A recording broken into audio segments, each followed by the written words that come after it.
Hi, in this lesson we will learn how to use the transpose feature to rotate cells. The transpose function returns a vertical range of cells as horizontal range or vice versa. To see this in action, we select a range from B8 all the way down to M16, and then we press Ctrl C to copy the range, or we can do the same thing by clicking on the copy option.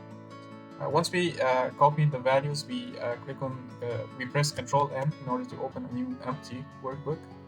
And then we go and click on the paste option. From there we select the paste special. Once you click on the paste special option, a new menu will appear. From there we select the values, and then we check the transpose option. Once you click on OK, the vertical column will appear horizontal, and the horizontal row we selected will appear as a vertical column. So now you have successfully transposed the values. Thank you for watching.